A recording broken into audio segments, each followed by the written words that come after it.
Just keep going Yeah, I around. think you've got to start, Carl. Alright, I'm in. Do that for duties.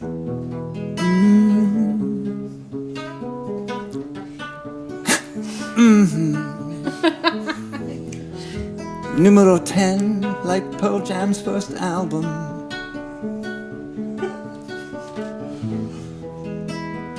Nine plus one. This is shitter than usual. This is really, really bad. I'm feeling the pressure because we got an extreme vocalist here. I'm feeling You the haven't heard me pressure. sing yet. Yeah. Go, you do a line. Me? Yeah, go. Anything. I couldn't name you one of Pearl Jam songs. I'm sorry. Well, let me educate you on that. That would be nice, thank you. They got one called Alive. It's probably the one that everybody knows. Apart from me. Oh, what a shame. I'm sorry. I'll give my MU card back now. Aidan, sort her out with a Spotify account immediately. 10. I thought I'd do a mercy stop. Thank you. That was equally as good as I've had the time of my life. Yeah. More By, educational. Start singing that at weddings. Yeah. Good evening, everyone. This is podcast number 10. Aidan spilled his beer on his On my laptop. on his That's a good lappy. step. So hi Hannah. Good evening. Good Welcome. evening. How are you? I'm all right, thanks. Thanks for having me. Well, but the thing is, are you all right? Because you just told us that you've had a bit of a tumultuous time. The drama. Yeah, I'm all right. Fixed Feel up now. much better. Yeah, feel much better. That's good. Everything's fine. That is good. Positive vibes. I hate anything. I had teeth issues a long time ago, and I actually wrote a song. I had to go to get my top right and my bottom left wisdom tooth out at the same time. Yeah. And the song, I called the song "Top Right Hurt, Bottom Left Hurt More." That is true though. The bottom ones hurt more than the top ones. man, That is yeah. factually correct. Why? I don't know, but I had the operation I had previously. I had all four out at the same time, and the top ones were like, nah. We have made it obvious we're talking about teeth. Teeth. I think, yes. yeah. I'm just Teeth. checking. I'm just checking to get this right. Top teeth, bottom teeth. Not talking about eyes, eye removal. I had all four eyes all at once. No, it's killer. But you just mentioned something that was really interesting.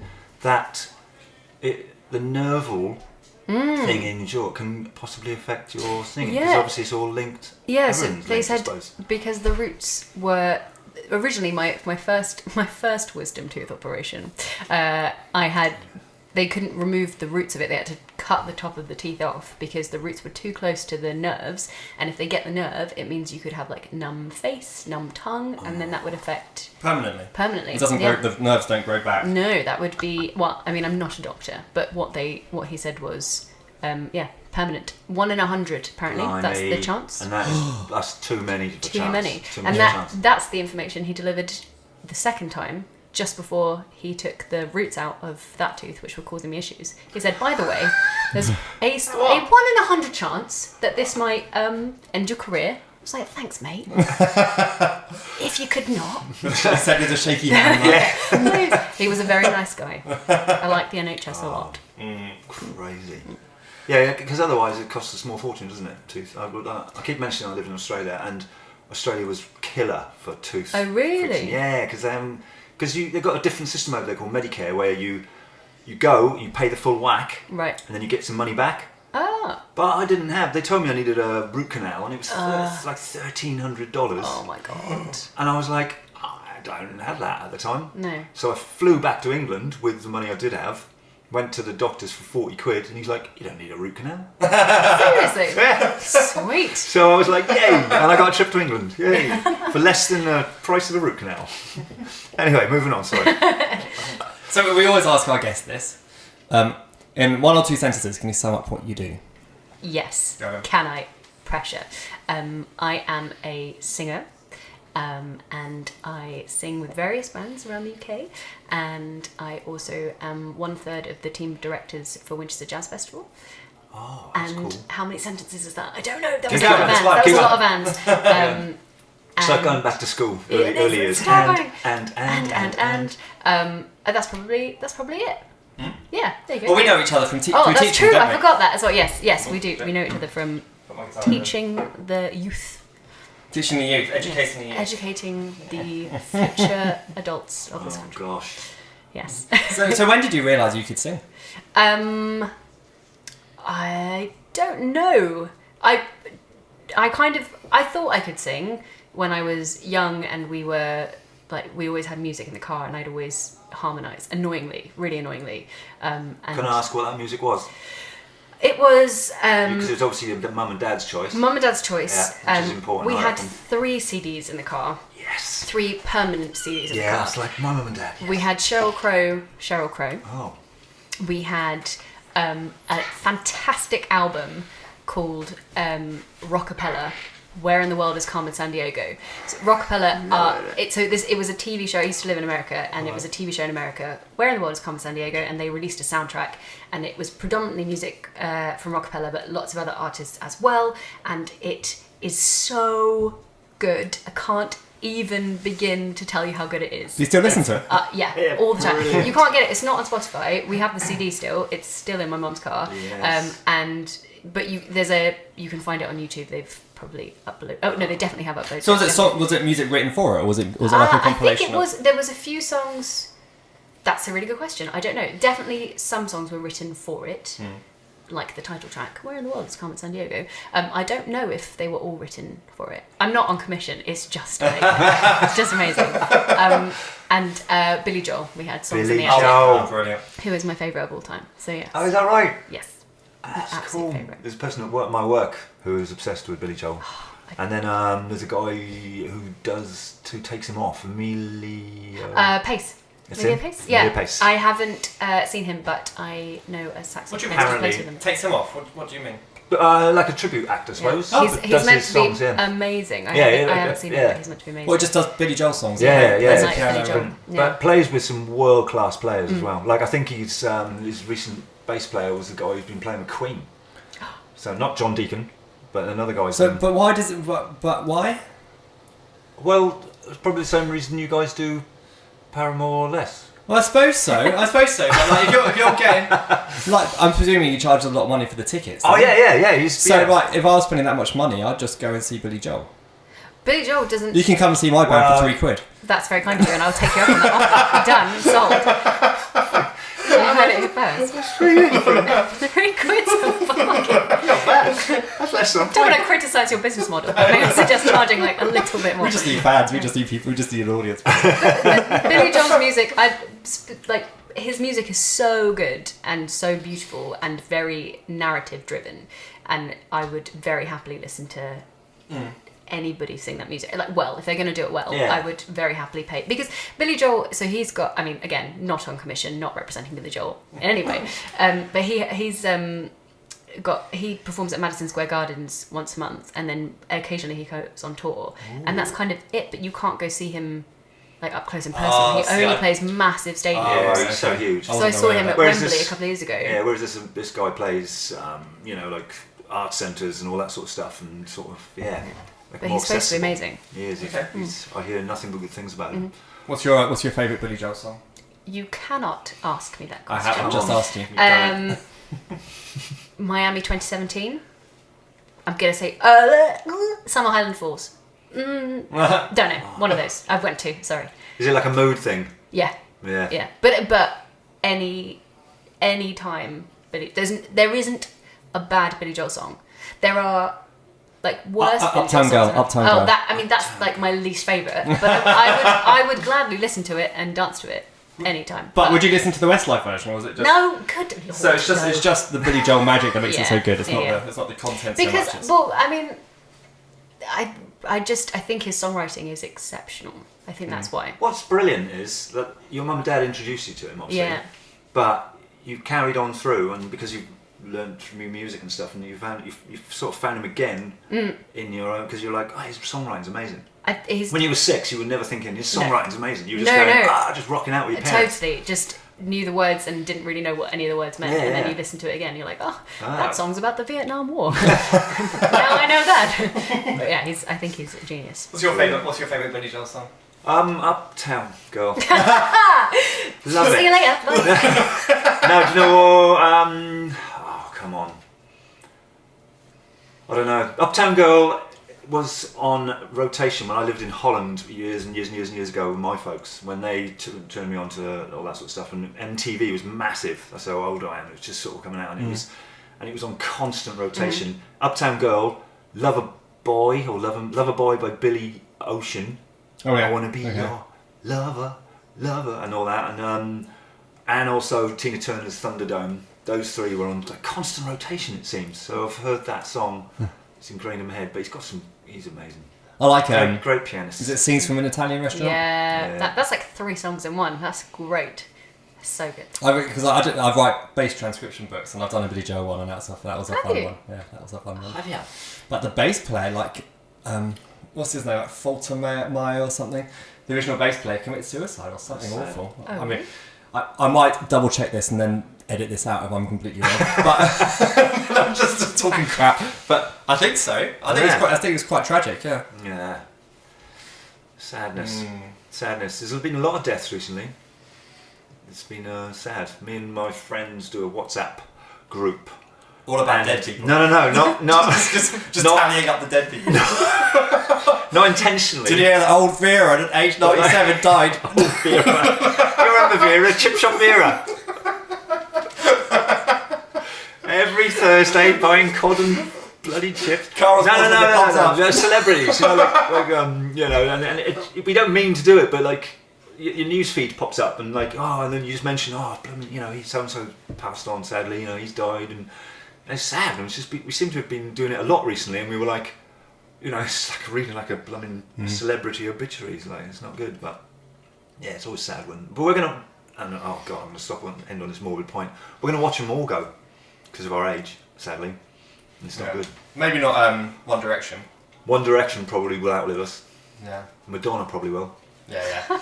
Yeah, I think she's already dead, to be honest. I think she's just a sack of moving parts, and that's it. Ouch. Android. Yeah.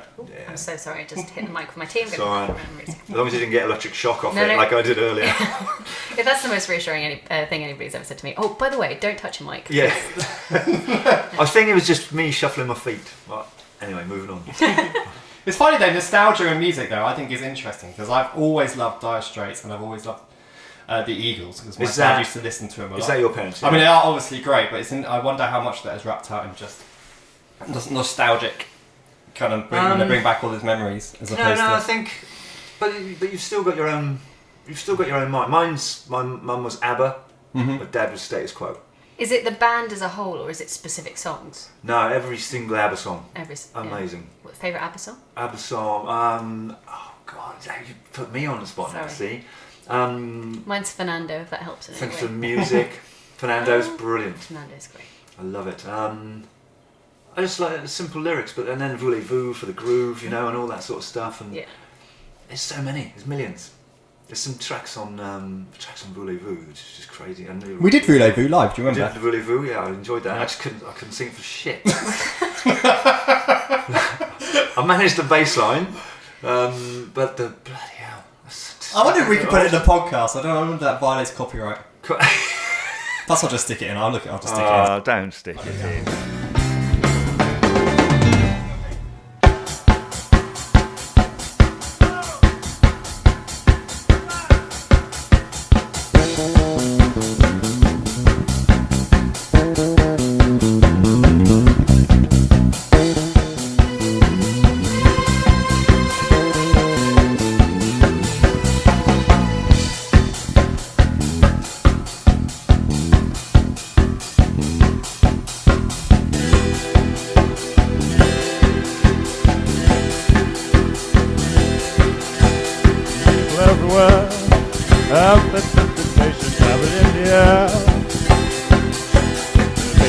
well.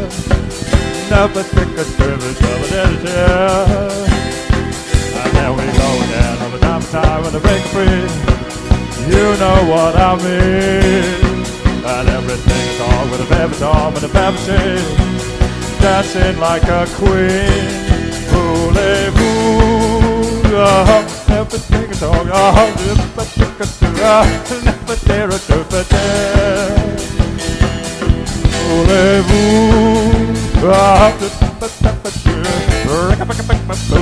Nothing promised, no regret.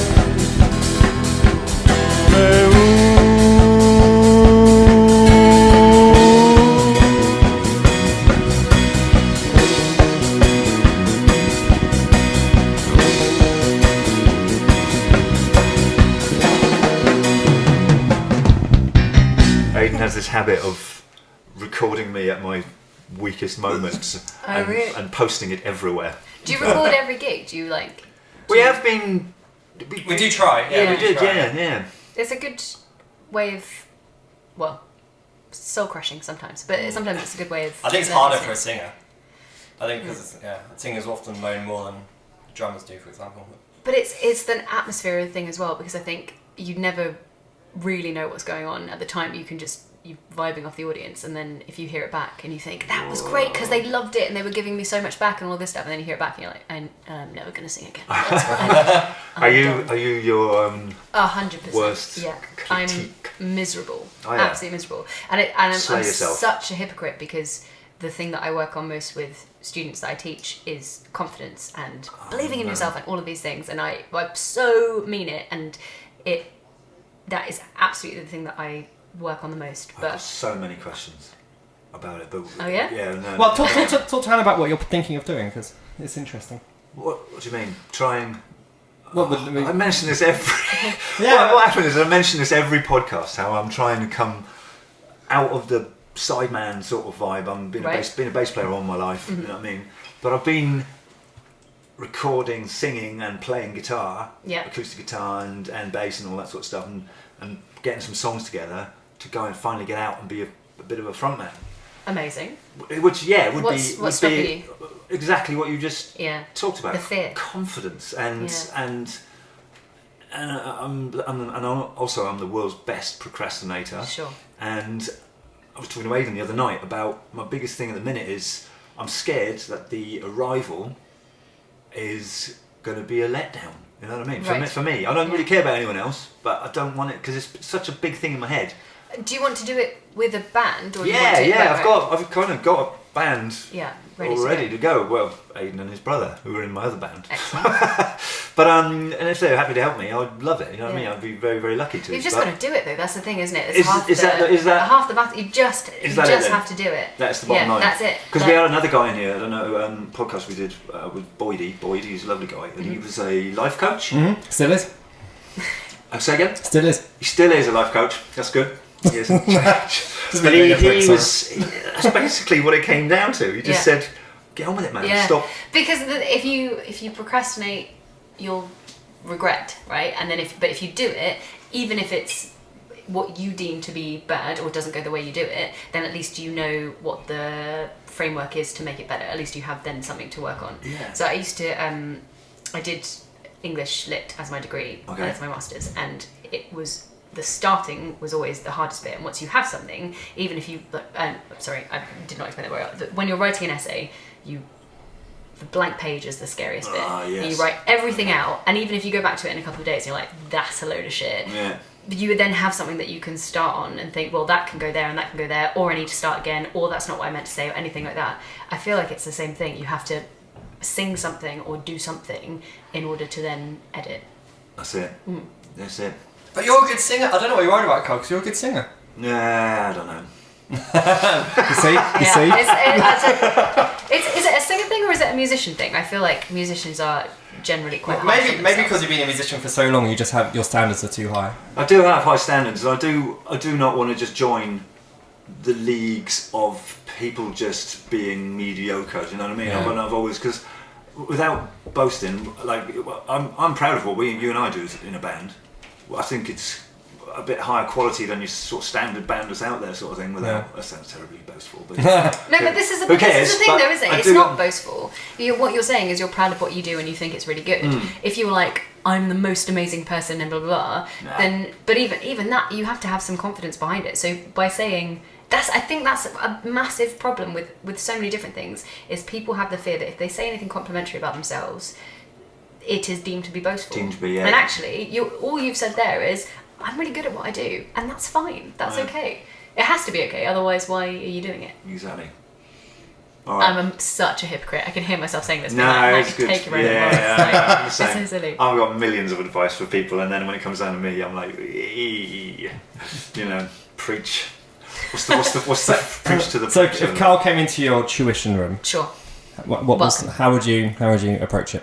I say Actually, instead of doing that, I was going to ask about like a beginning singer comes to you for the first time. Yeah. What actually happens at the first lesson? I Make that a less daunting thing for people by explaining what actually happens.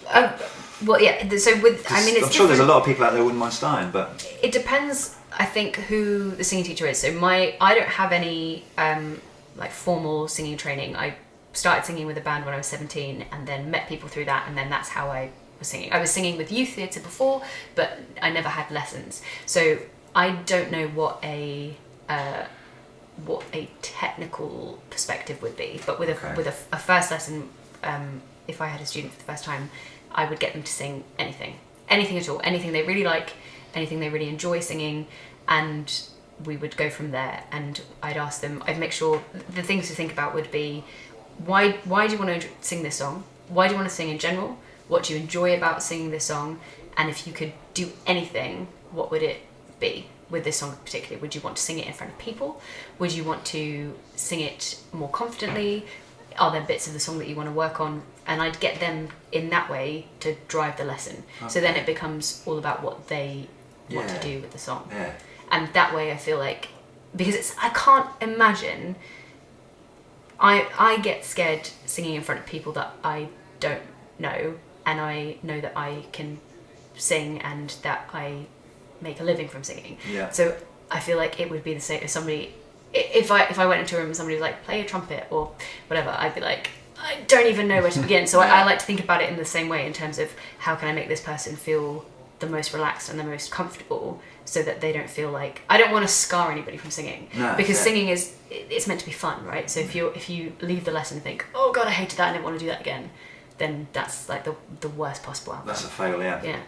So it's not like walking, sit down, la la la la la la la. Yeah. It's none of that rubbish. Intervals? No, it's more. I mean, we definitely look at like breathing and technical things and scales and all that stuff. But for the first lesson is much more about, why are you here? What do you want to do? Like, cool. how do you see this going, so that hopefully they don't feel daunted by it. So that so the interest stays and they keep doing it and all that. Exactly. Yeah. That's it. Is that much the same with your bass lessons? Your very, very first sort of... Would I ask, why do you want to be a bass player? Yeah. That's just a question. I teach guitar as well. I get that every day. Why are you still a bass player? I do actually ask that. I say, because there's so few bass players these days. It's true. It's true. How many of your students want to be musicians? Oh, this is a good Well, given the age range, to be honest, a lot of my students are primary and secondary, so a lot of them are just doing it as a hobby. Now, I mean, why would an 8-year-old want to be a guitarist? It's an interesting question, because they really have an end point of like, this is going to be my career in mind. Well, people don't realise that you can. I mean, I didn't. I had no idea that realistically I would be making a living as a singer. I had no idea, because I thought either you're famous or you're not singing, and I never wanted to be famous. And actually, nobody ever said, well, you could sing at weddings, or you could do this, or you could do this. Like, I had no idea, so I didn't do it. That's why I went and did English. That's it. That's amazing.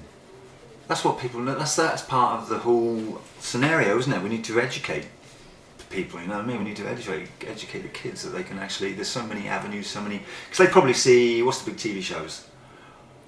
X Factor and all that, and all that, and they think that's their chance, that's their shot. You know what I mean? But to get How do you get on those shows in the first place? You've got to be pretty bloody good, haven't you? The Voice... Or bloody awful. Yeah, exactly. The Voice, yeah. I think they look for people because they tend to go for... I haven't watched it in years, so I don't know, but I think they tend to go for musicians and singers who can actually sing. Yeah. Because it's much more about talent, that show, than it is making fools out of people. Yeah.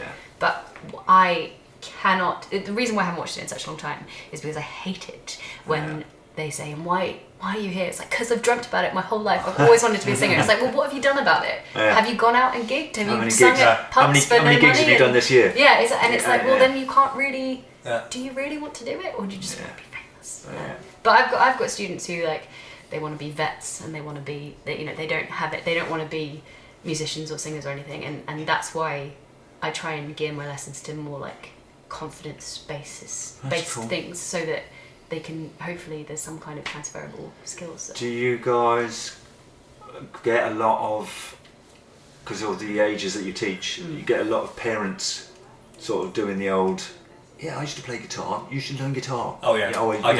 You get that a lot. Yeah. A lot of parents. Well, because the dad's normally got a guitar lying around and the kids picked it up and then dad's like, oh, I can do something with this. Yeah. We get like that, I imagine that. Whereas singing is a bit more, it's you, isn't it? Everything is you. And so Yeah. it's much It's more scary. human emotion and human like Totally. That's like psyche kind of involved in it. exactly. It's crazy. It's what was I going to say? That's part of the fear, though, isn't it? That's because you're It's a very vulnerable you're place given to be. exactly. And not everybody is going to like you. And No. somebody could be like, that was amazing and I thought you had a really lovely voice, and then somebody else could be like, it's not my kind of music. Yeah. I don't really like your voice. I don't really know why people like you. Yeah. And it's brutal because there's nothing you can do about it. No, but that's just opinions. But it's just opinions, that's yeah, what and we're gonna that- deal with forevermore. It's a harsh world. I think that's part of definitely part of my fear is because of the lyrical side of it, of creating something and singing. I can't sing anything other than personal. So you're writing past your own stuff. material? Definitely. I can't. I've never done the other people's music thing really. I did it briefly to make some money, but I've always tried to create something But then I think you have original. to But think about the fact that somebody's going to listen to your songs and connect with them, hopefully, and somebody will. in Somebody will. in about 16 years, Sure, when I get my when you're shit ready. together. When you're ready. Yeah, good. Do you write music? Yeah, Write I've songs? written. So I write with. I have written a. Oh my god, I'm really sorry. That was stumbly, wasn't it? I wrote an EP a couple of years ago. I co-wrote it with Louisa, who I sing with in the Spitfire Sisters, and Steve, who is a co-writer for the Spitfire Sisters as well. And they're both amazing songwriters. And they wrote a couple of songs for me, and then I wrote with both of them separately. But it was a very new process for me, so I was very grateful to have them to work with because they're experts and I'm still fairly new to it. And I'm writing some material with my partner, who's also a musician at the moment, so I hope to get some stuff out. Are you? Yeah. That's cool. Yeah, James. Cool. James. Mr. Ashdown. Mr. Ashdown. I know that name. From Ashdown Amps. Probably. Sorry. Maybe. I'm so bad with people and faces. Anyway. He's but a fantastic songwriter and he's a drummer kind of first and foremost, but his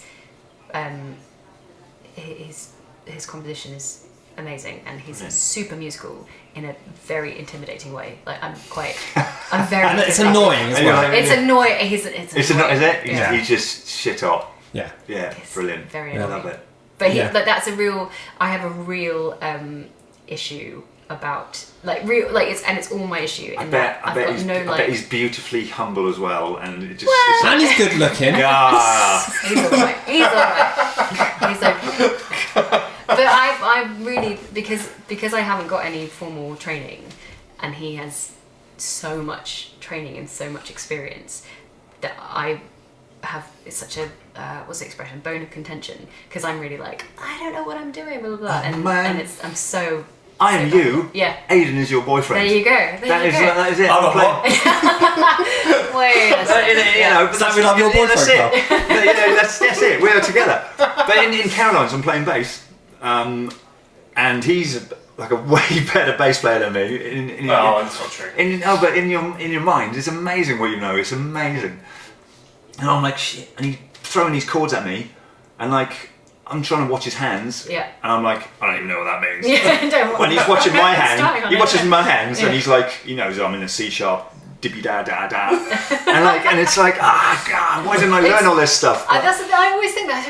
Why didn't I spend some time learning? I took grade 5 theory about. That's pretty 2 years hardcore. ago. Grade 5 is pretty hardcore. Well, Louisa like totally schooled me through it, and I just started dating James, so he used to like send me questions, some like theory questions, literally just as we started dating.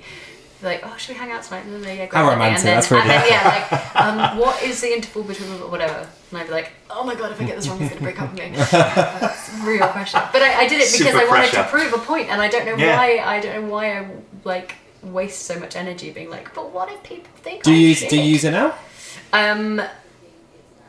No. Well, yeah, I guess so. I'm not in any way. I feel like the exam was much more learn this stuff, repeat the stuff, and there you go. But it definitely crops up, and I'm like, oh, I actually know what that means because I did it. But yeah, It's strange, isn't it? I Yeah. find it weird. I find it a weird balance.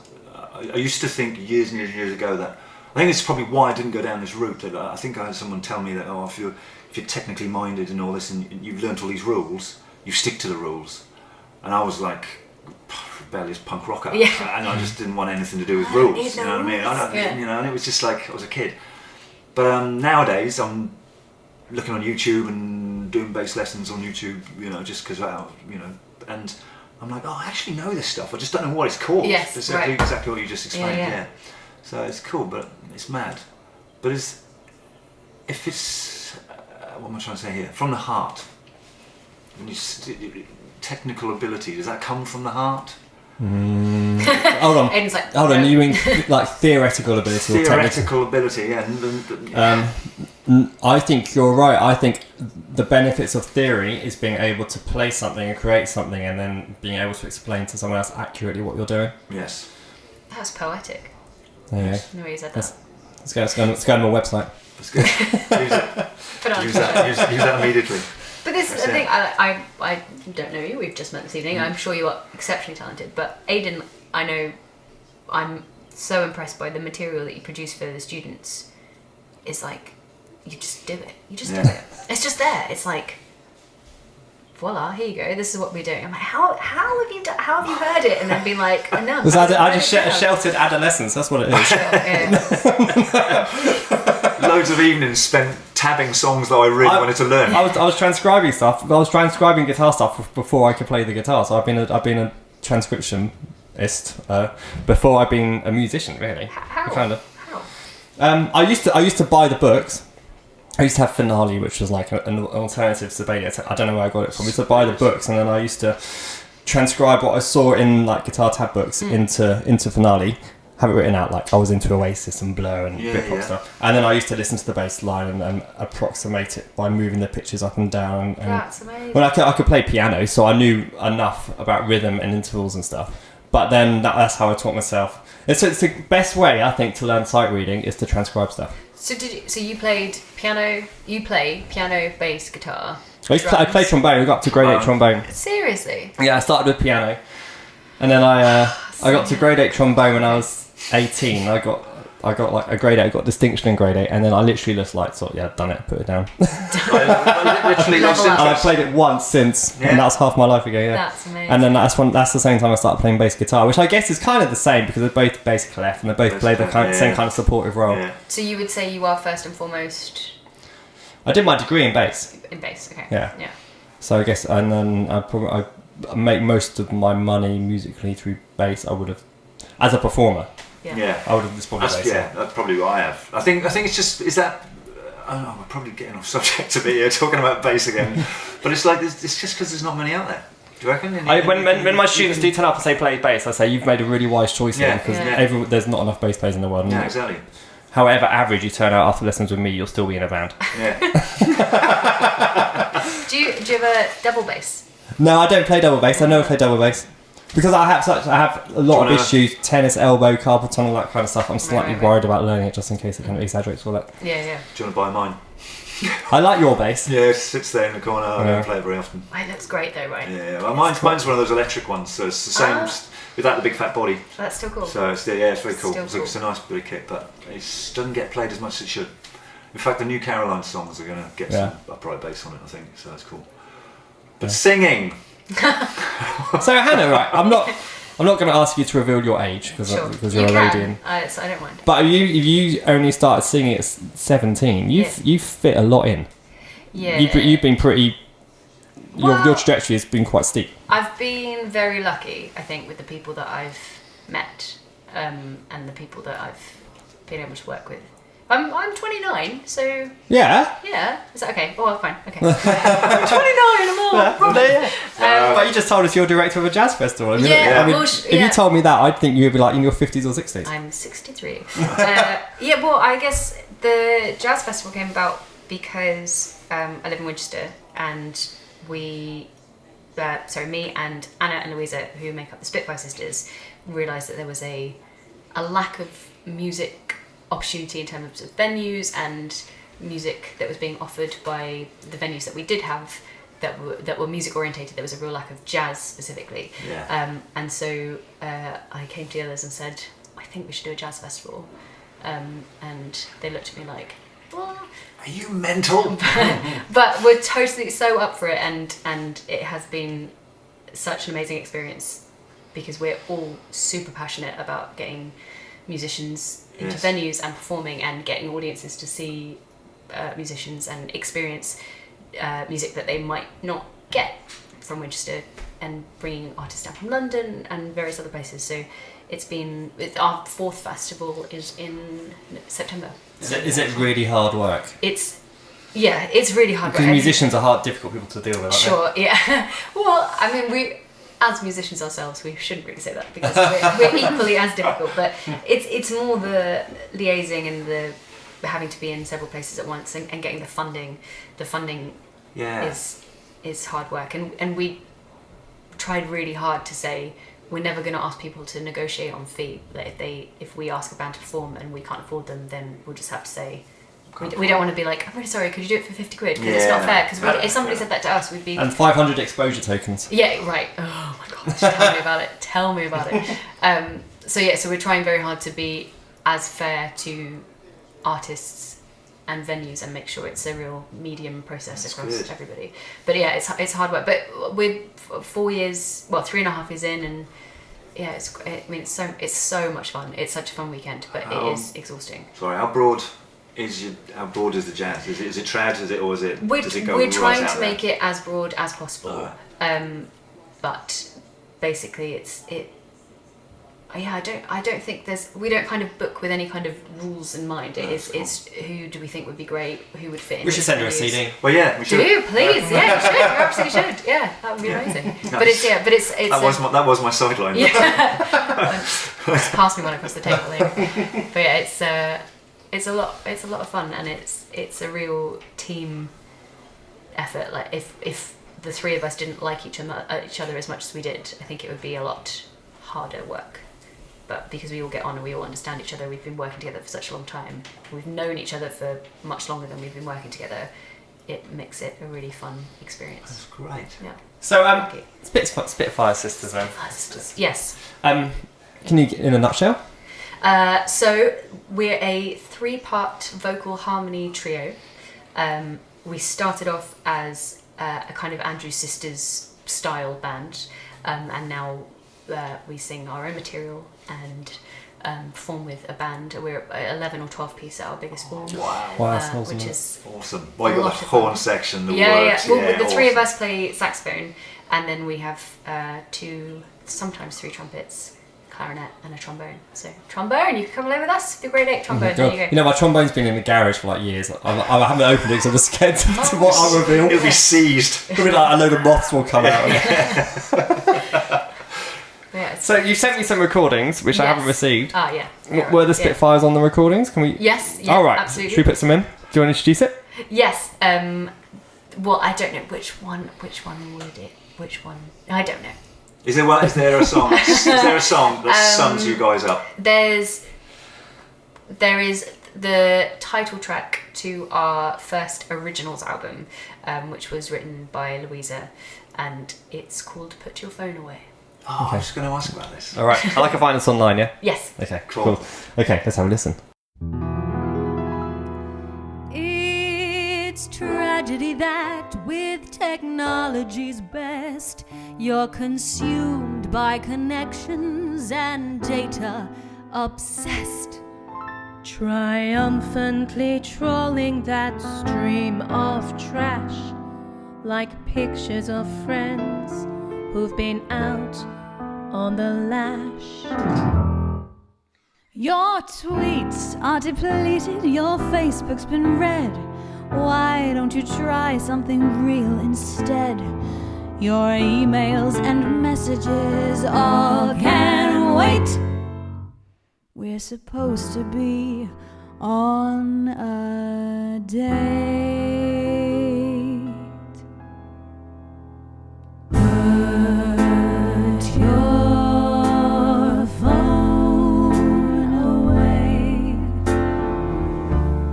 It's going to take away your life someday. These fleeting moments are not here to stay. So put your phone away. Just come here to me, and we can talk it out so peacefully. I'm feeling all alone. You're on your telephone. Please put your phone away. I'm not going to fight for your attention. You haven't even looked into my eyes, and you don't listen to me when I mention that I think it's time we said our goodbyes. Look, Oh, yeah. Oh. Hold on, I just got to have a sip. That's great.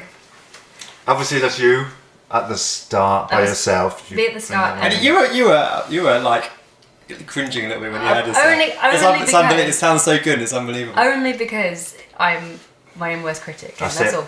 But the song, I mean, Louisa is such a brilliant songwriter, and I love working with them both so much, and we get to do some really, really exciting things. So it's really nice to. I haven't heard that in a really long time. It's really nice to hear it again. It's cool. It's one of my favourites It's to do very cool. live. And it's the subject matter is perfect for this day and age, isn't it? Come on, it's brilliant. Well, I listen to that and I hear a lot of music.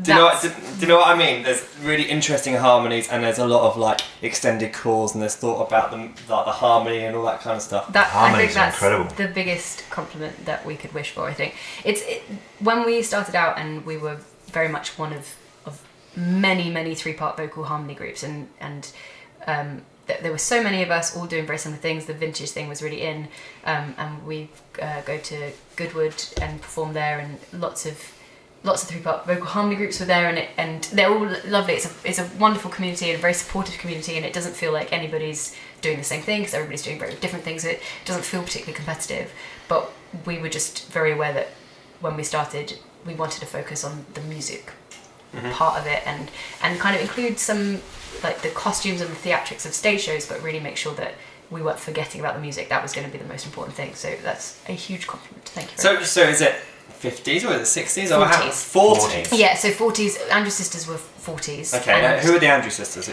Sorry, I apologise for my ignorance. No, the Andrew Sisters were a 1940s vocal harmony trio, and they were very popular, especially during wartime. Wartime, they isn't did it? USO tours and were. Because that's a familiar kind of sound to me. That's where it's come from. isn't Yeah, it? they started. The Andrews Sisters actually started as a tribute band to the Boswell Sisters, who were the kind of 30s version of them, and obviously then people imitate, and then they started doing their own thing.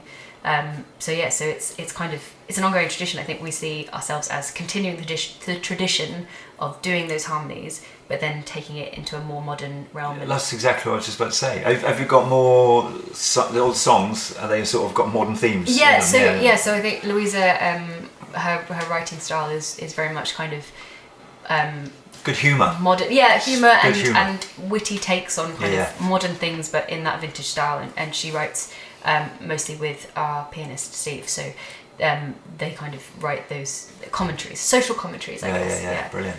Love it. Well, were you all into the kind of the 40s thing, and that's why you got together, or did you get together and think, what can we do? It was Louisa sent a message to me and Anna and just said, "I've got an idea. How do you feel about it?" And, All right. and we said, So you guys didn't meet through the band? You know no, each other? we knew each other. We used to do youth theatre together. Okay. Louisa and Anna have known each other for 20 years.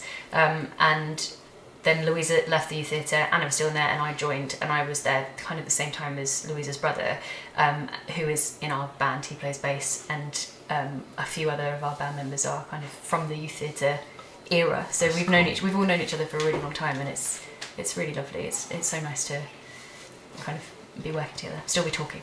That's it. Yeah. So how do the harmonies, the 3-part harmonies come up? Are they written before? Is it a part of like jamming almost? Or? Depends. We do it in lots of different ways. So when it's a new song, Louisa tends to write the harmonies into it when she's writing the song. Mm-hmm. But when we started, it was kind of working out as we went. It's led. Louisa's definitely the musical director of it, so it's all kind of led by her, and then we work around with. Does each vocalist have strong points? Like, can you hit the high notes better than another one, or does it work like that? We tend to stick in the format. So I sing the tune, Lou sings soprano, and Anna sings alto-ish, I guess, low. Yeah. So we all, but yeah, Anna carries all those beautiful low notes, and Louisa's up in the high notes. Yeah. That works a treat. Amazing.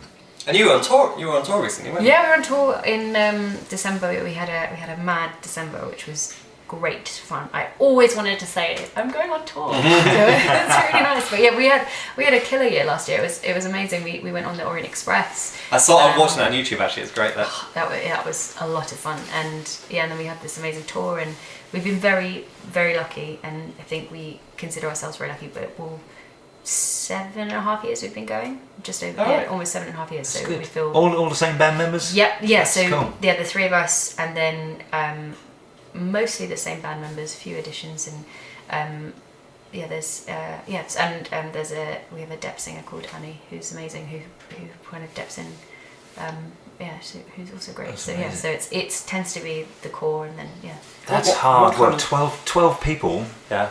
Getting them together for like a rehearsal. Did you all tour together? No, we did a couple of tour dates as the whole band, and then mostly it was the 3 of us and Steve. Yeah. Which is nice. Okay. So so it's smaller, and then we play the saxophone. So it's a more intimate show. Yeah. And then we do the bigger shows with our. I was going to ask how, do you do it as often as you would like to? Or has life taken over a bit? We'd love to do it more, I think. Yeah. I mean, we do it. Always, yeah. Yeah, we're really busy. We're really fortunate, I think. So cool. It's balancing everything else we've got going on, and Jazz Festival, and we've all got our own projects and things like that. So it's kind of making it work with everything else. But yeah, we're very fortunate with how busy we are.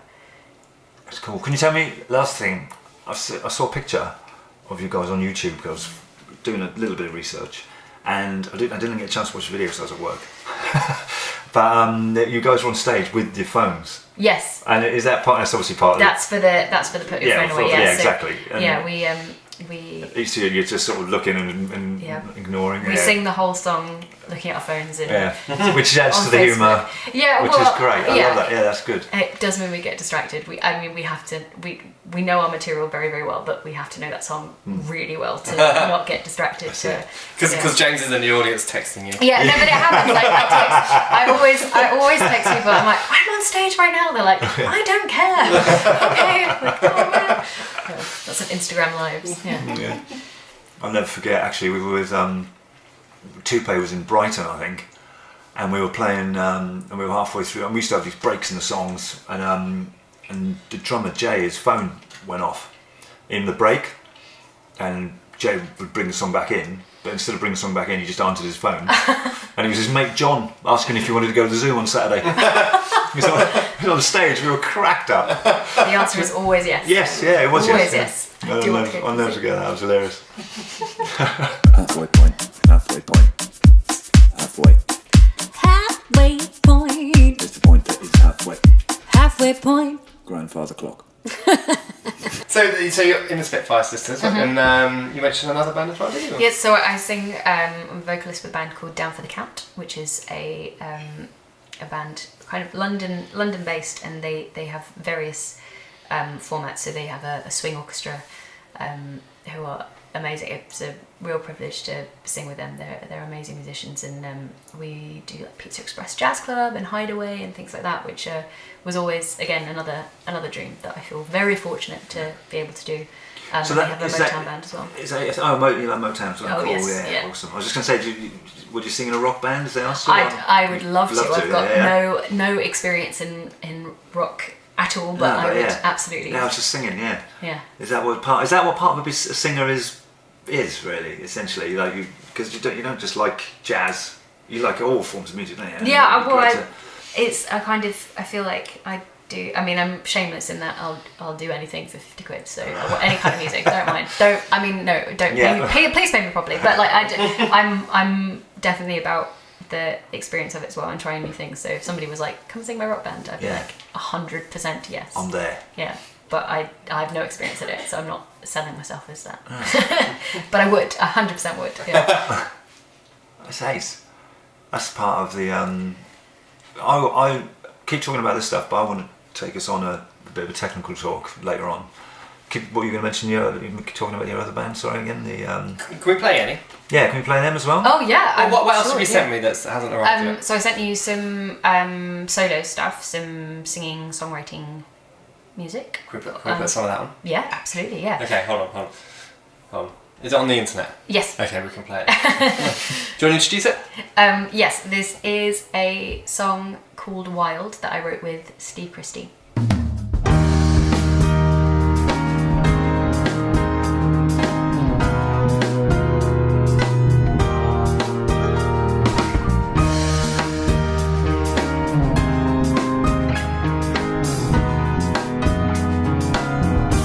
Here I am, standing all alone beneath the trees, playing all the times I say, "Come back to me, please." Now I feel free. Here I am, walking by myself for the first time. I was missing all the things that used to be mine. Now I've let them go.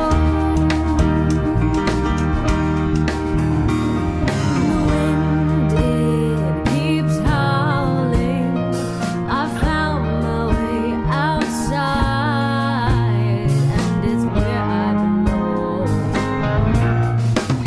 You drove me wild, wild, when you left me out on my own. You drove me wild, wild, so I made the wild into my home. You drove me wild, wild, so I made the wild into my home.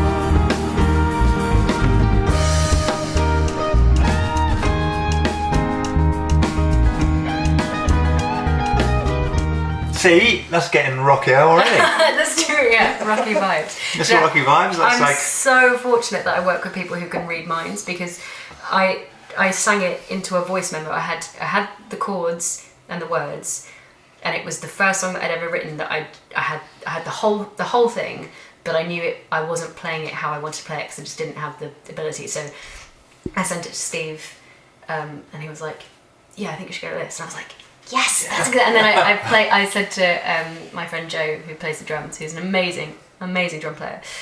Is he better than James? Oh, I couldn't possibly. I've known Joe.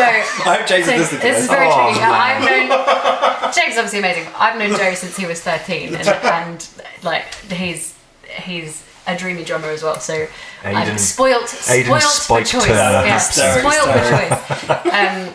But I said to him, I wanted to kind of go like this, and like try to mouth drum. That's the best way sometimes. And he was That's like, the best way. you mean like this? And he just got it. So I'm very, very fortunate to work with such amazing people. It sounds like, is it recorded live? It sounds really live. does sound live. No, it wasn't.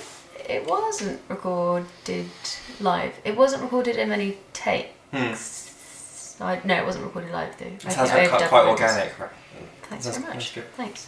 Yeah, no, I noticed that. Bass is nice and woolly down Yeah. there, and big woolly tone. But that's maybe because I got the headphones smashed on my ears. We went to see a band the other night and it wrecked your ears, didn't I it? had to smash my ears. Who was yeah. it? Black Peaks I don't know. from Brighton. Very Oh, good. nice. Describe his singing style. I love him. But his No, I singing think he's got. I don't know because I don't know much. I don't know singing techniques, but I think he's got great technique because he's got the growl because it's essentially like a progressive, It's quite hardcore song. hardcore sort of band. You know, What they with called, sorry? Black Peaks. Black Peaks. It was checking out. Yeah. Their latest album Bright and is bass. But you can also sing. amazing. But he can also sing sing. amazingly. And he's got a really nice. Is it falsetto? The high end voice. He can really sing up there high. Nice. And then he can really and music's filled with melody. So but then when he needs to, he can scream like the best of them. But Wow. That's hardcore. and isn't it? switch between them just so Yeah. quickly. Like it's. And I was going to ask you about all this later on when I want to talk about technique and like microphone technique, and it's amazing. It was amazing in watching him sing. I was like, I'd kill to be able to do that. I'd kill to be able to do it because he's. But you can. Well, I don't know. Maybe. Go on, ask But her you then. Ask her then. How much? 29. What is it? £29 an hour singing nowadays? I don't know. Do I need to? I need to save my pennies. But I guess there's as much technique in the the death metal kind of. Yeah, because guttural there's kind no of way. sound Those as there guys, is, like, those guys do that all night without losing their voice. Yeah. It's amazing. And on Yeah, tour that's a and- skill. Yeah, I don't Yeah. know how. I don't know how No. people do that. Is that It's something you'd be amazing. interested in learning? 100%. Like, To pass on as a teacher? yeah. you know Well, what I I mean? feel like I need to. It's not. I definitely could benefit with learning more about that myself, for sure, in terms of the sustainability of Yeah. voice, because the people I teach are not singing kind of every day or not going out and gigging, so that kind of thing I don't have that much experience with, so I would definitely benefit from learning about that as a singer anyway, for sure. Yeah.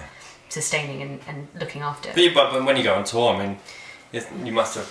When you sing so frequently, you have Yeah. to preserve your voice Yes, and look after it. And, steaming. I Alright. steamed like crazy What, this getting December. really Yeah, drunk? That's exactly what I mean. Just No, I know what you get mean. I know, yeah. absolutely wasted. No, And but- it'll be fine. Absolutely fine. Or literally water, steam. I bought a specific vocal ceramic inhaler, which I thought was going to be unbelievably like gimmicky and a bit wanky. Like, oh, this is my vocal inhaler. But it changed my life. It was amazing, and I Explain. credit just because I don't. It just Was it like a vape?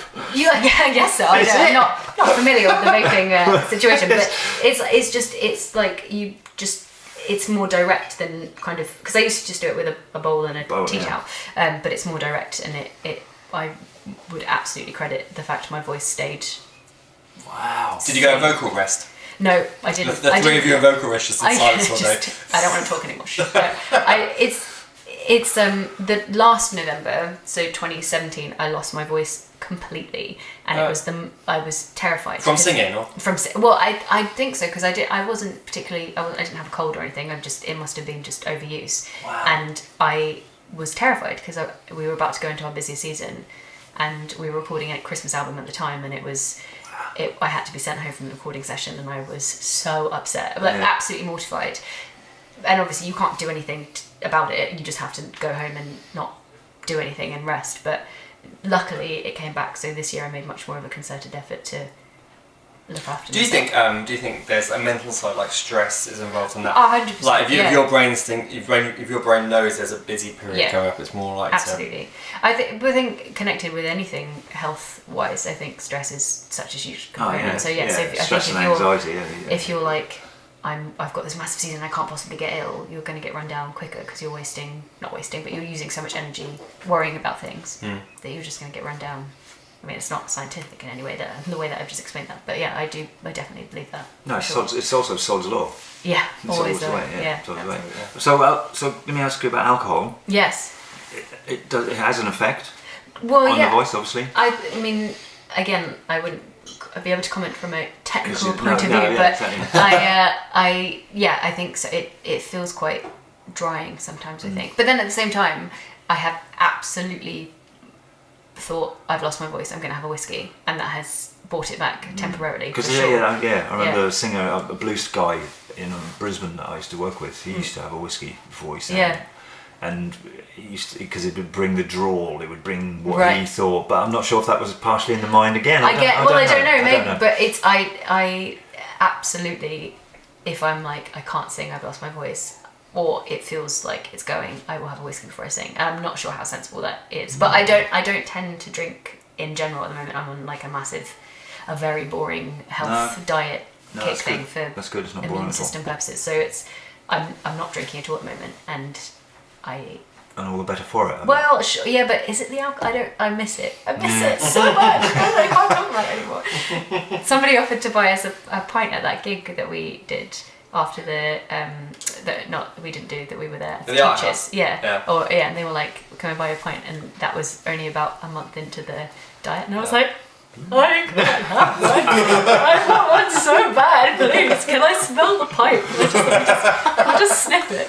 Yeah. It's like my dad. I think my dad gave up smoking.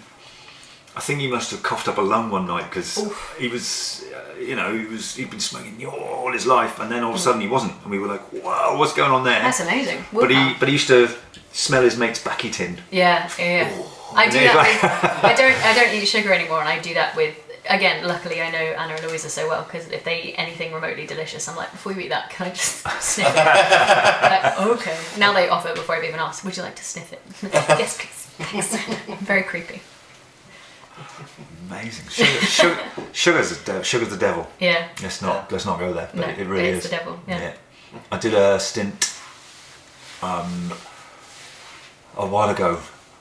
Zoe helped me get off sugar when I came back from Australia. Zoe she helped me get off sugar, and because I was so addicted, I didn't even know. Yeah.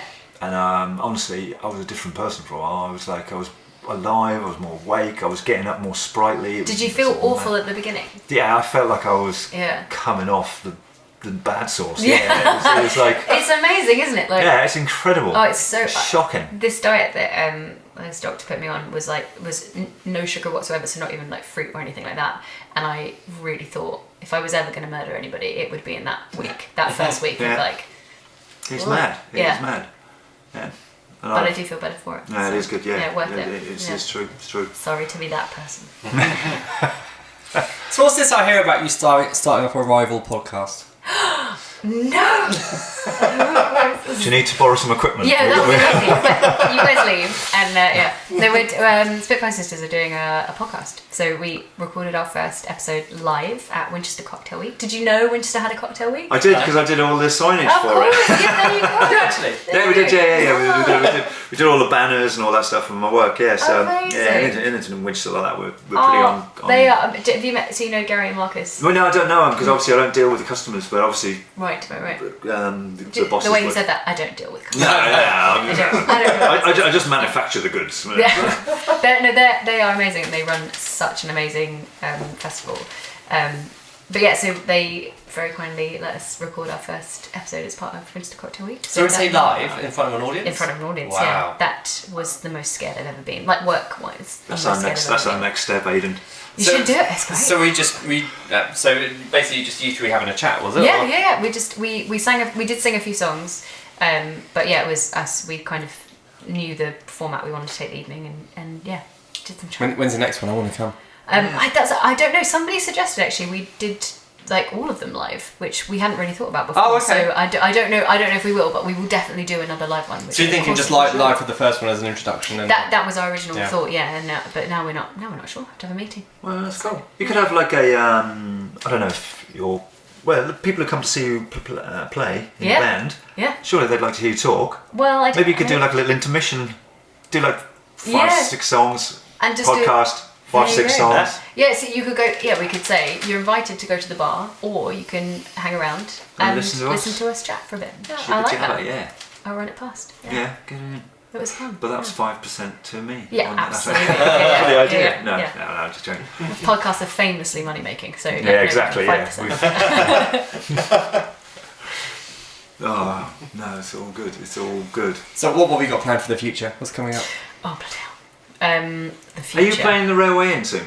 That's where we did our cocktail week. Ah, that's the Yeah, one. That's the one. yeah. Okay, I missed it. Sorry. Someone at work mentioned you guys. Oh, yeah, that was- I was like, okay, that was but the that one. must have been I don't future work. I guess more singing. I Good. think. Yeah, that'd be nice. I think. Yeah. When's the next gig? Next gig is tomorrow. Oh. Valentine's Day. We're on the Belmond British Pullman, which is the sister train of the Orient Express. We have a contract with them, which is That sounds swanky. so fancy. Yeah, it's really nice. So does the train move? Yeah, it goes around the countryside, and so you have you either have a dinner trip or an afternoon tea trip or something like that. So yeah, Very and nice. we walk up and down the train and knock on the doors and say hello. Would you like a song? What about the Watercress line? Yeah, we haven't done that one actually. Because No. they do a wartime. Yeah, they do.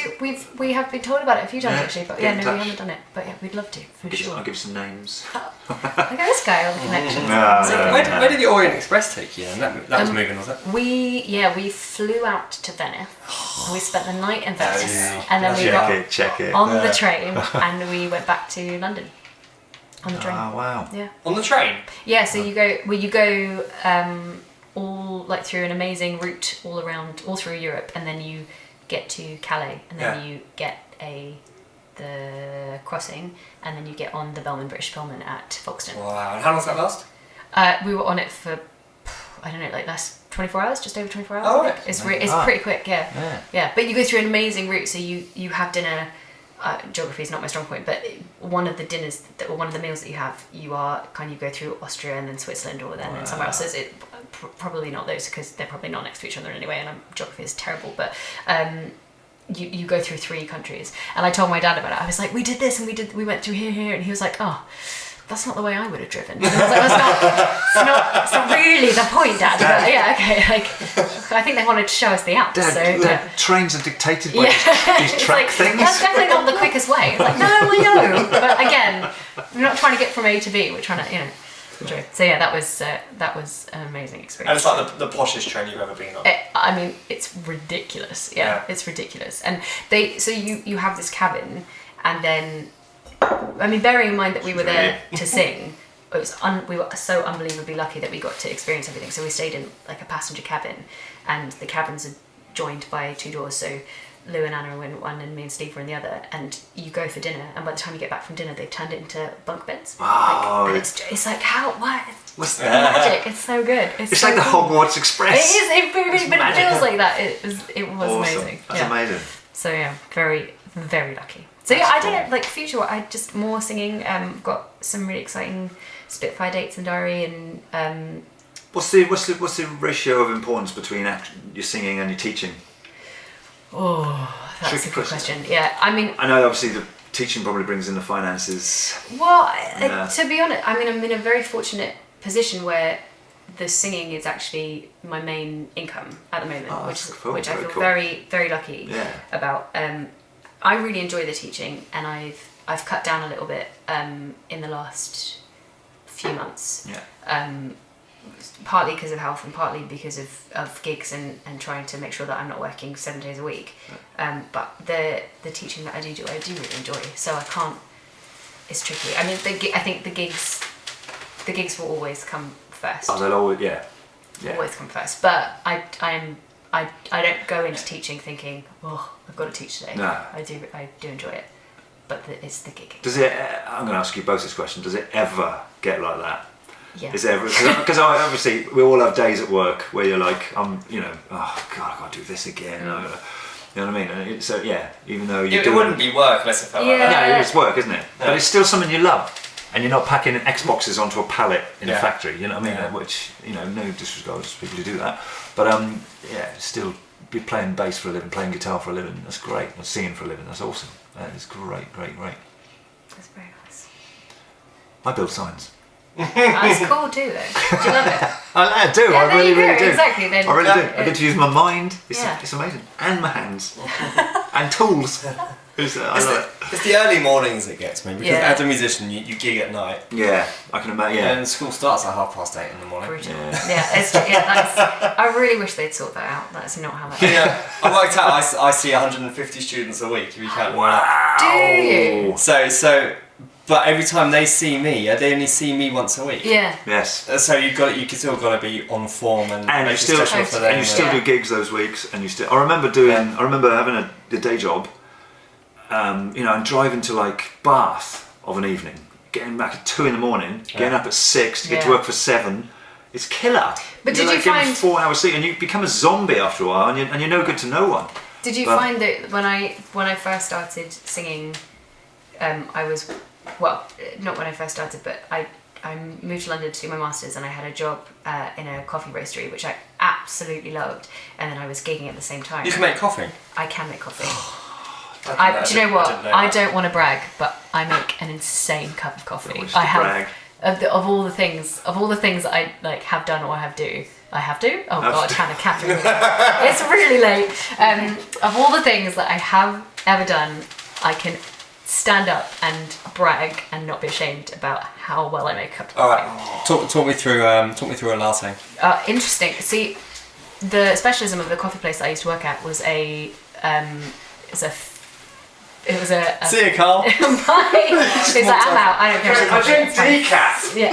I have to drink decaf, so coffee just spins my mind. It's like something I But can't have. there is good decaf to be had, and I'm going to see some links. All to right, places well, to go. we'll It's talk fine. about that when I'm back. Yeah. So a latte, you want. Well, it depends where you go because lots of people have different formulations for it. But the latte, you want to only stretch the milk for like 3 What? seconds. Stretch. Yeah. So when you steam a milk, I'm demonstrating with my hands here. You steam a milk jug, you stretch the milk on top. So you put the milk one literally just at the top to get some air into the milk. You do it for like 3 seconds, and then you put the wand into the milk. Is that the steaming, the whole steaming thing? Is Yes, okay, yeah, Right. and that will make it silky when you blend the milk together. It'll make it nice and silky. And then the espresso shot, you want it to run probably for about 18 seconds, but it depends how much coffee you're putting in. Honestly, I could hang on about it for hours. You're looking at me like I'm crazy, but it's the only thing. Of all the things like singing, I'm like, oh, I'm not sure how that went. Oh, I don't know if that would like. I'm so down on myself sometimes, but with coffee, I'm like, no, stand Yeah, aside. shit Let me hot. make coffee. Yeah, I'm really good at it. So Kelly asked for a skinny latte. What's a skinny latte? Just skim milk. Oh, is that what it is? Yeah. Oh, okay. All right. Okay. Okay, I have a cortado. Do you double Yeah. shot, single shot? It depends on what point of the day I'm in. Fair. Yeah. Which is like a latte version of an espresso, isn't it? Or?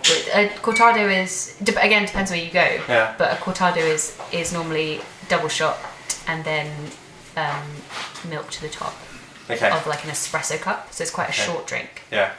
Somewhere between a flat white and a. Because I'm macchiato. thinking I'll need a wee less if I have one of those. That's my Sure, thinking. that's true. You get all the buzz. But if you're looking for buzz, if you're looking for caffeine, you want to go for a filter coffee because caffeine is water soluble. So if you are making a filter, your coffee spends more time underwater, and therefore you'll get more caffeine in the cup. So like if you have a drip filter, whereas if you have an espresso, the water is actually only going over the espresso for a short amount of time. So you still get caffeine, you still get a kick, but you'll have less of a kick than if you had just a straight filter coffee. See? Don't. Why are you on decaf? Because I go special on coffee nowadays. Decaf, but I'm going to send you some special. links for some amazing decaf I coffee. I used to, when I was in Australia and I was living on my own and all that sort of stuff, and I was recording songs in my home studio or whatever, anytime I did something good, or I finished a little bit of a mix, or I did a little bit of that, or I put a bass line down, I'd go, oh, I need a little treat. Coffee. Right? So, and I'd just do that like 20 times a night. And I was just drinking way too you much never slept coffee. ever again? No, Yeah. I never slept. And it was just crazy. And I was just off What decaf do you use? kilter. I know I use the Nespresso pods. Don't even get me started. I know. Go on. So you want Learning. you want a Swiss water processed decaf coffee, which means that the coffee beans are washed, Yes. so the caffeine is like essentially dissolved out of it. They're washed, so there's no chemical process, so it's not harsh, but you still get all the flavour. Yeah. So that's what you want. Alright. I'm gonna send you some links of some places to buy some coffee that's- because I'm all for decaf. I only drink decaf now as well. Yeah, because- I like it. Because I like a drink. I like a hot drink, and I like a lot of them in a day. Then drink a good one. Yeah. Jesus Christ, Carl. We've only just met. That was too harsh. I apologise. No, I'm with I'm you. telling you, if I know I'm one with thing. Don't come to me for singing lessons. Come to me for coffee, Coffee lessons. lessons. So do you never drink granulated as like the devil? Is Yes. it like, yeah, don't do it. Yeah, don't do it. So how do you drink coffee? What? Because Filter. Ceramic filter. Yeah. Oh. Yeah. What do you mean ceramic? As in the what? So we use a again, not on commission, but we use like a metal filter in a ceramic base, so that the ceramic keeps the heat in while you're making the coffee, so it doesn't cool down, and then it drips through. So you can get like paper filters and things like that, but if you want to be eco-friendly, use a metal filter. You have to send me a link. Oh well, don't worry. Okay. The education has only just begun. It's almost worth hanging out with me and me having a few coffees. Yeah. Okay. Yeah. All right. Anyway, moving on. So when you lived in London, then were you born in London or? No, That's where you I did your degree. I moved to do my masters there. Where So did you go? Goldsmiths. So Oh, I right. did my undergraduate at Sussex, and then I did my masters at Goldsmiths. In English literature. Yeah. Wow. Yeah. So that's like the writing part. Of Yeah, English, isn't the it? the reading and the So the what was the analysis. thought process? Because obviously you. I liked it. That was it. Yeah. Yeah, I knew. Had you not discovered sing by that point? Well, I did- What visions of becoming an author or? No, I really wanted to work in publishing when I was younger. So I wanted to edit books and help get things published. So I started singing. Well, I'd done youth theatre for a long time, and then when I was 17, I started singing with a band that my dad played in, and loved it, and met some people through that kind of later on got me some gigs with some other bands. Do you know Neil Doherty? Legend, trumpet playing legend. Oh, I'm probably seen him play it. Oh, you probably would have seen him at the match the other day. Oh yeah, all right, Yeah. okay. I don't know if we're allowed to say that on the podcast. I'm not sure. Is that? That's right. Well, maybe some context needed. Yeah. Okay. But yeah, so I've met various people through that, and then but all along I knew that I wanted to go to Sussex Uni. I don't know why. I just knew. Okay. So I did. And Is that Brighton? Yeah. Yeah. And I did English because I really liked English. I was quite good at it, and that's what I wanted to do. But had never thought that the singing thing could be a real thing ever. It's great though. Did the degree and then did the masters because I wasn't sure. Well, I mean, I wanted to do it, but also wasn't sure kind of what I wanted to do after that. And then while the kind of just before I started my masters, I got a job at the coffee shop and stayed there and got promoted just before I finished my masters, and then stayed for another 3 years and just loved it. Absolutely loved it. And then started gigging and loved. Oh yeah, what I was going to say before is when you gig and then when you're working, do you love the variety do you feel like they're two fresh things every time you go back to them because you're doing so many different things? Yeah, I suppose. Yeah, I remember. No, to be honest, back when I was gigging all the time, Yeah. I was gigging like more nights a week than not, sort of thing. Sometimes, I loved the gigs. Work was just what I needed. Yeah. Because the gigs weren't bringing in the cash that you needed. But I just loved the Sometimes gigs. Carl would do a gig wearing nothing but gaffer tape. Really? Yeah, It's the truth, isn't it? Yeah. Why? I mean, great, but why? That's probably a really good question. Yeah. I don't know. I just had an urge because it's the first gig I ever did with this band. I dressed up and I just liked it. I just like it. I just like the whole It's performance. just like gaffer tape. Doesn't it? Just I like gaffer tape. big fan of gaffer. I know it's not actually the gaffer tape I like. It's the removal of the gaffer tape I like. Oh, good lord. And you can imagine when the gaffer tape was applied as well. No. There was cardboard. There was cardboard involved too. And there was a WKD box as well. So. But it was good times. But you couldn't do that at your work. No, they don't allow that. Yeah. At work.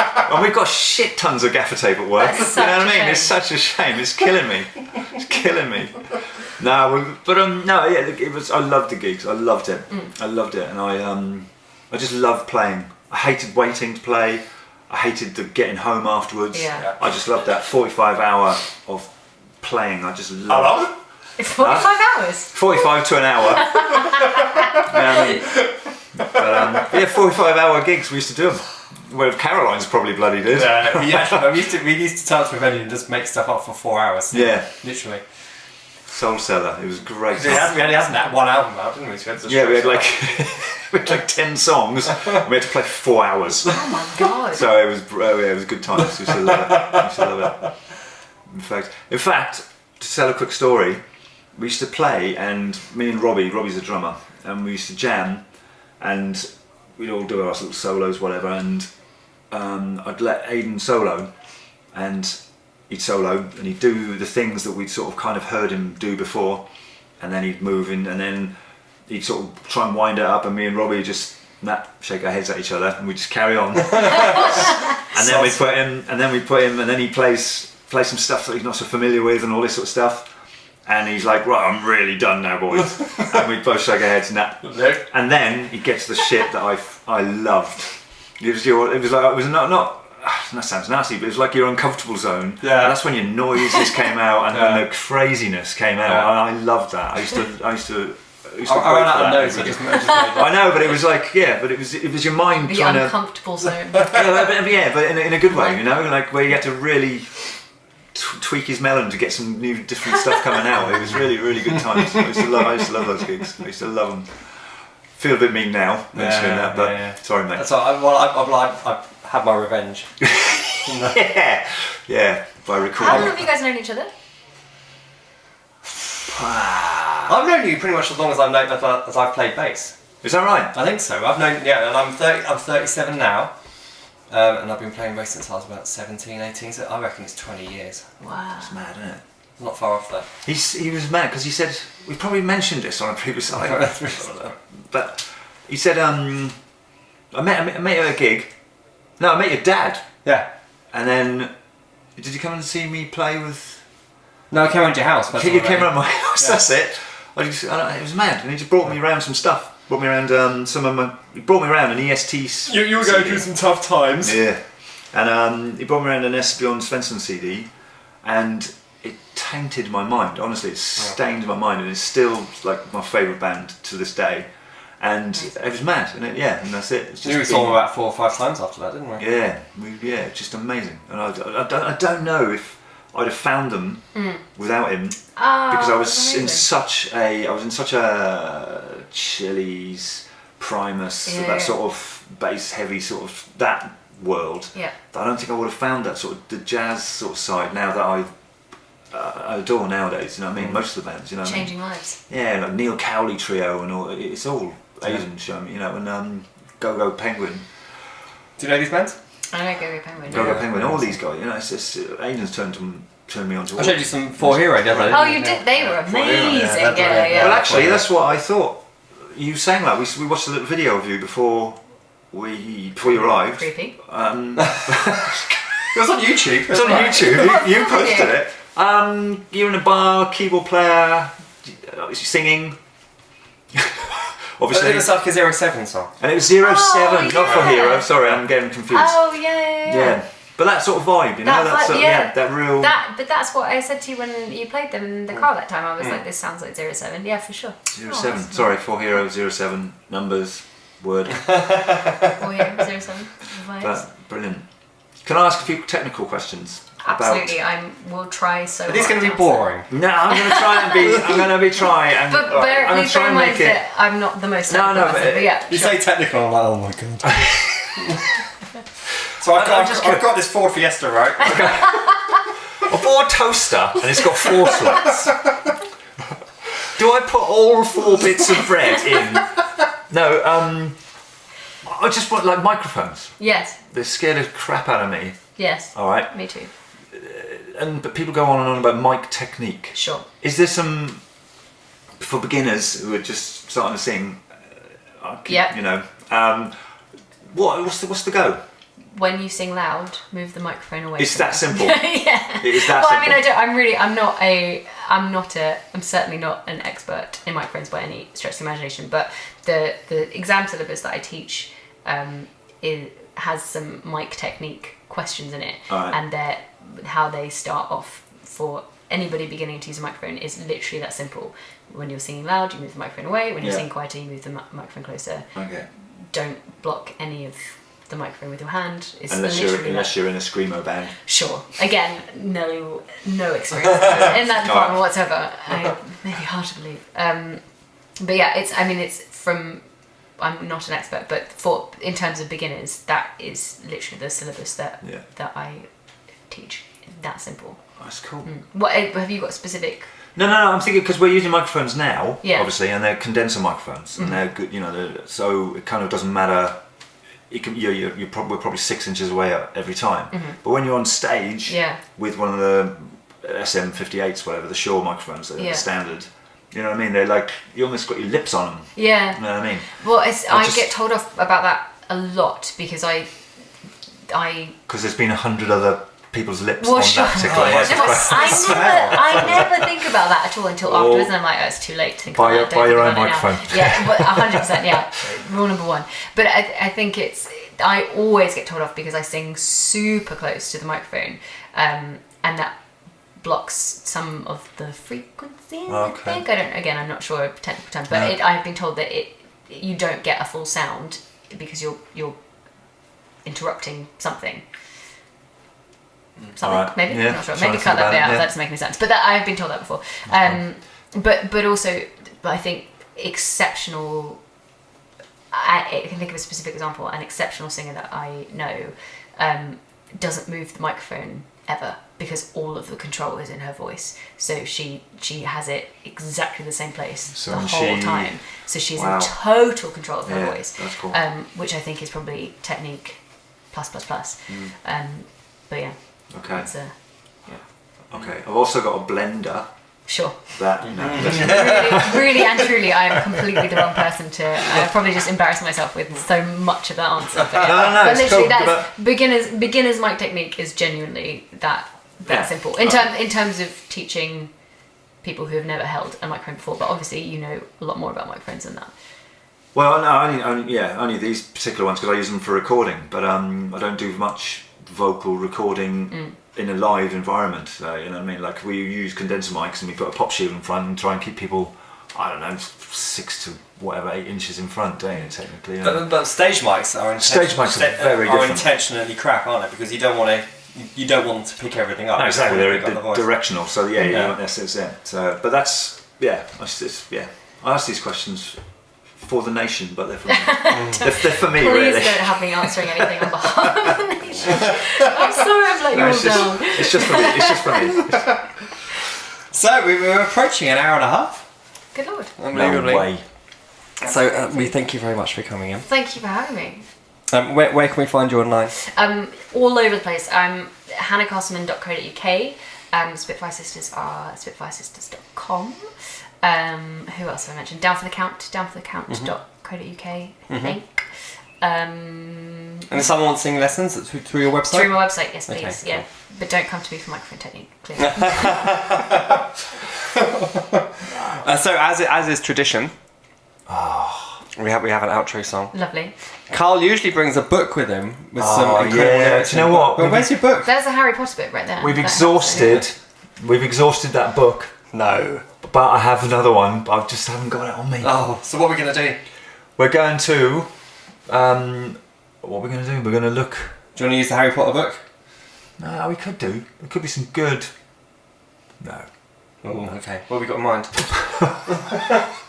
You're looking around my picture like... There's a Harry Potter book here, but I can see an ice lollipop packet. Oh, no, we're going to get it. That's much more interesting. I have For me. no idea what's going on right now. We're going to find some lyrics out of this. Okay. Right here. Oh, why give this to me? Here we go. I know the perfect music for ice lollies. Okay. 2 a.m. Oh, who am I? It's so out of tune. It's so out of tune. Alright. I stop, collaborate this. I back with a brand new invention. Something grabs hold of me tightly, feels like a harpoon. God, what the hell is this? Sorry. So how many of those words do That you was a know? flashback. Your voice got like an octave lower then. That was really. I was like, Do you know what? Do you know the whole podcast is song? Yeah, sadly. We're going to do a word each. Okay.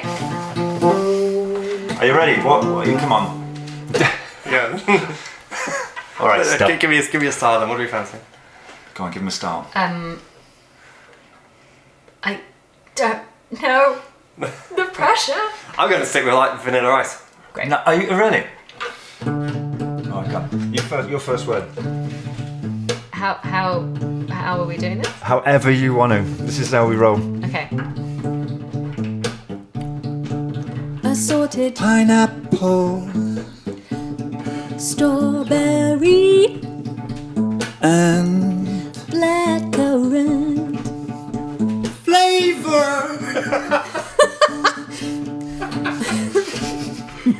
I'm glad to play it.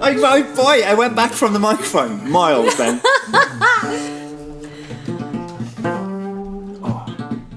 I'm too into it now. I know, it's a chorus. Go back to the verse. lollies, With yeah, Mariah Carey vanilla. flavor, Ice. cream, Center. contains Non. milk, pack Contains 6, servings. Peace out. That's one of my favourites.